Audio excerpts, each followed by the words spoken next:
Welcome to அம்மாஸ் குட்டி kitchen. இன்றைக்கி எங்கள் வீட்டில் கீ ரைஸும் சோயா பட்டாணி குருமாவும் வச்சுருக்கோம். இது ரொம்ப குயிக்காக பண்ணக்கூடிய லஞ்சு காம்போ. வீடியோ ஸ்கிப் பண்ணாமல் கடைசி வரையும் பாருங்கள். வாங்க வீடியோக்குள்ளே போகலாம்.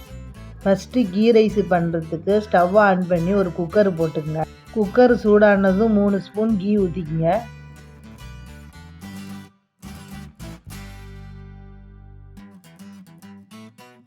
இதில் 2 சின்ன துண்டு பட்டை, ஒரு 4 கிராம்பு, ஒரு பே லீஃப், ஒரு 3 ஏலக்காய், வாசனைக்காக 2-3 பீஸு பந்தன் இலை போட்டுக்கிறேன். காரத்துக்கு வேறு எதுவும் போட போகிறதில்ல, அதனால் 4 பச்சை மிளகா கீறி போட்டுக்கிறேன். இது எல்லாத்தையும் ஒரு நிமிஷம் வதக்கிக்குங்க. இது வதங்கினதும் 7-8 முந்திரி பருப்பை உடச்சி போட்டுக்குங்க. முந்திரி பருப்பு பொன்னிறமாக வர வரைக்கும் வறுத்துக்கணும்.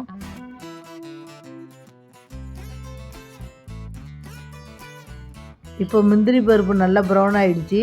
2 ஸ்பூன் இஞ்சி பூண்டு பேஸ்ட்டு சேர்த்துக்கிறேன். பச்சை வாசம் போகிற வரைக்கும் நல்லா கிண்டிக்கணும். நான் இந்த அளவுக்கு 2 டம்ளர் பச்சரிசி எடுத்துருக்கிறேன். பாஸ்மதி அரிசி வேணாலும் நீங்கள் யூஸ் பண்ணிக்கலாம். பச்சரிசிக்கு 1:2 ரேஷியோவில் தான் தண்ணி சேர்த்துக்கணும். அரை மூடி தேங்காய் பால் புழிஞ்சி வச்சுருக்கிறேன். அது 2 டம்ளரும் 2 டம்ளர் தண்ணியும் ஊற்றிருக்கேன். இப்போ 2 டம்ளர் அரிசிக்கு 4 டம்ளர் தண்ணி மேட்ச் பண்ணியாச்சு. தேவையான அளவு உப்பு போட்டுங்க. இந்த டம்ளர் அளவுக்கு 2 டம்ளர் அரிசி கழுவி எடுத்து வச்சுருக்கேன். இதை குக்கரில் சேர்த்துக்கிறேன். இந்த அளவு 4 to 5 பேர் தாராளமாக சாப்பிட்லாம். இப்போ மிக்ஸ் பண்ணி விட்டு குக்கரை மூடி 4 விசில் வச்சுக்கிறேன். உங்கள் வீட்டு குக்கருக்கு ஏற்ற மாதிரி விசில் வச்சுக்கோங்க. சாதம் ஒரு பக்கம் வேகட்டும். இன்னொரு அடுப்பில் சோயா பட்டாணி குருமா செய்கிறதுக்கு ஒரு கடாய் போட்டுக்கோங்க.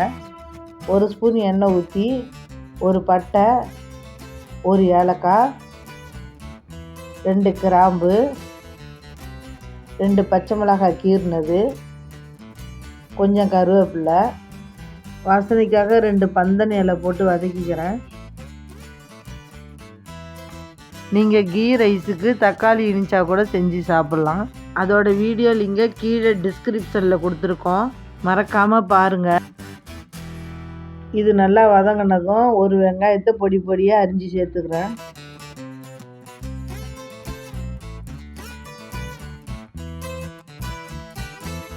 இது ஓரளவு வதங்கினதும் 2 ஸ்பூன் இஞ்சி பூண்டு பேஸ்ட்டு போட்டுக்கிறேன்.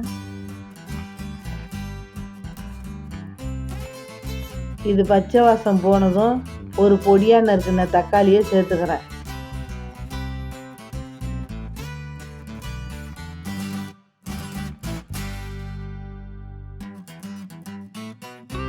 அடுத்தது இது கூட 1 ஸ்பூன் மஞ்சள்தூள், 2 ஸ்பூன் வெறுமிளகாய் தூள், நீங்கள் உங்கள் காரத்துக்கு ஏற்ற மாதிரி போட்டுக்குங்க.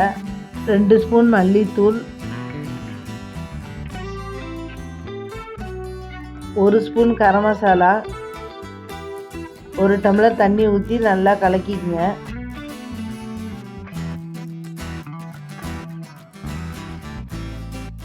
இது கூட ஒரு உருளைக்கிழங்கை கட் பண்ணி போட்டுக்குங்க. ஒரு கைப்பிடி அளவு பச்சை பட்டாணியை உரித்து போட்டுக்குங்க.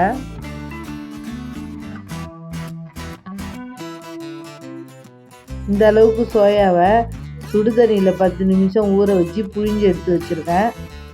அதை இதில் சேர்த்துக்கிறேன். இது எல்லாத்தையும் மிக்ஸ் பண்ணி விடுங்க.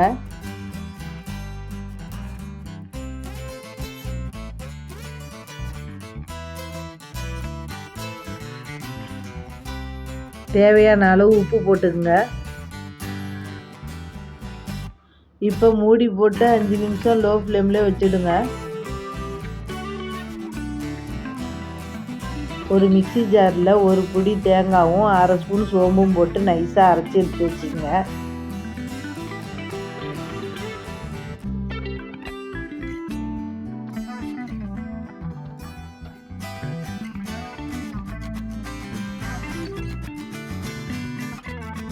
நடுவில் குருமாவை திறந்து அடி பிடிக்காமல் கிண்டி விட்டுக்குங்க.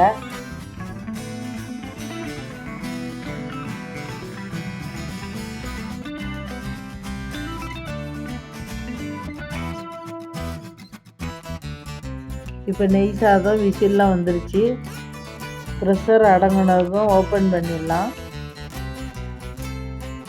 நல்லா கம கமன்னு வாசம் வருது.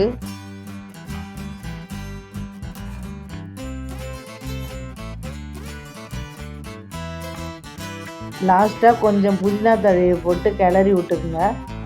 அவ்வளோதான், கீ ரைஸ் ரெடி ஆயிடுச்சு. பாருங்கள், இப்போ காயெல்லாம் நல்லா வெந்துருச்சு. இந்த டைமில் அரைச்சி வச்சுருக்க விழுதை சேர்த்து கிளறி விட்டுடுங்க. இது ஒரு 2 நிமிஷத்துக்கு அப்படியே கொதிக்கட்டும்.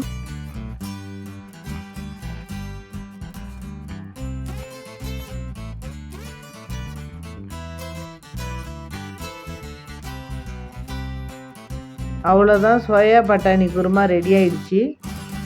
கடைசியாக கொஞ்சம் கொத்தமல்லி தழை தூவி ஸ்டவ்வை ஆஃப் பண்ணிவிடுங்க. இந்த லஞ்சு காம்போவை நீங்களும் ட்ரை பண்ணி பாருங்கள். அம்மாஸ் குட்டி கிச்சனை லைக் பண்ணுங்கள், ஷேர் பண்ணுங்கள், கமெண்ட் பண்ணுங்கள், மறக்காமல் சப்ஸ்கிரைப் பண்ணுங்கள். நன்றி, வணக்கம்.